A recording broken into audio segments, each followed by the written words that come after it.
दोस्तों नमस्कार। टेक्निकल हिंदी ज्ञान में आपका स्वागत है। दोस्तों आज की वीडियो में हम जानेंगे, आप जमीन की रजिस्ट्री कराने जाते हैं तो आपको कुछ महत्वपूर्ण बातों को ध्यान में रखना होगा, जो कि दोस्तों आपको नहीं पता होगा। आज की वीडियो में आपको 3 ऐसी बातें बताने वाला हूं। आप रजिस्ट्री कराने जाते हैं जमीन कहीं भी, तो ये 3 बातों को आपको ध्यान में रखना होगा। तो दोस्तों आइए शुरू करते हैं। उससे पहले जो लोग नए हैं, हमारे चैनल को सब्सक्राइब कर दीजिए, बेल आइकन पे क्लिक कर दीजिए। ऐसे ही ताज़ा अपडेट हमारे चैनल पे आपको मिलती रहेगी। घर खरीदने के पूरे बजट का ज़्यादातर हिस्सा रजिस्ट्री पर ही खर्च हो जाता है। अगर इसमें कुछ पैसे बच गए हैं तो यह आपके लिए एक प्लस पॉइंट होगा।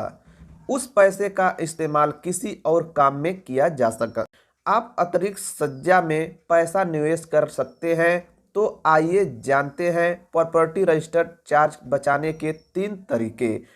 यहाँ पे पहला नियम, कई बार देखा गया है कि सर्किल रेट ज़्यादा होने पर प्रॉपर्टी की मार्केट वैल्यू कम होती है।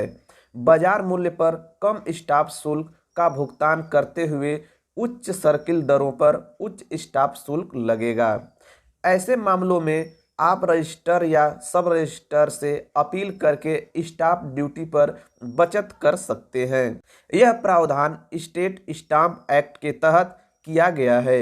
यदि रजिस्ट्रार के बाजार मूल्य पर स्टाम्प शुल्क वसूलने की अपील की जाती है तो बिक्री विलेख पंजीकरण के लिए पूरा होने तक निलंबित रहेगा। रजिस्ट्रार या सब रजिस्ट्रार आपके मामले को डीसी के पास भेजता है, जो बाजार मूल्य के अनुसार स्टाम्प शुल्क का आकलन करता है। ऐसे में अगर आप खरीदार हैं तो आपको स्टाम्प ड्यूटी पर बचत का फायदा मिलेगा। तो दोस्तों यहाँ पे पहला आपको समझ में आ गया होगा। अविभाजित भूमि की रजिस्ट्री। इकोनॉमिक टाइम्स की एक रिपोर्ट के अनुसार भविष्य के निर्माण या निर्माणाधीन परियोजना की अविभाजित भूमि रजिस्ट्री तक पहुंच है। इस स्थिति में खरीदार बिल्डर के साथ 2 समझौते करता है, बिक्री समझौते और निर्माण समझौते। बिक्री समझौता संपत्ति के अविभाजित हिस्से के लिए है, यानी आम क्षेत्र में खरीदार का हिस्सा। इसमें जमीन की कीमत और जमीन का निर्माण की लागत शामिल है।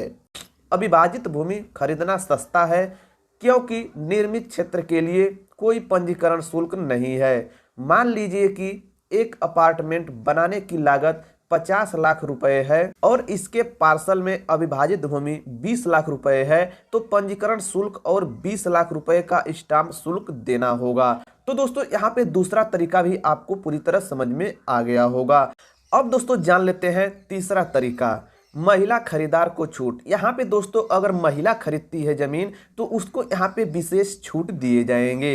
इस बात को ध्यान में रखिएगा। यदि कोई महिला संयुक्त या एकल खरीद में संपत्ति की खरीद में शामिल है तो कई राज्यों में स्टाम्प शुल्क और पंजीकरण शुल्क में छूट है। इनमें हरियाणा, दिल्ली, पंजाब, राजस्थान और उत्तर प्रदेश शामिल है। दिल्ली सरकार के मुताबिक अब कोई जमीन पुरुष के नाम पर रजिस्टर्ड है तो उसे महिला के नाम पर 6% और 4% रजिस्ट्री फीस देनी होगी।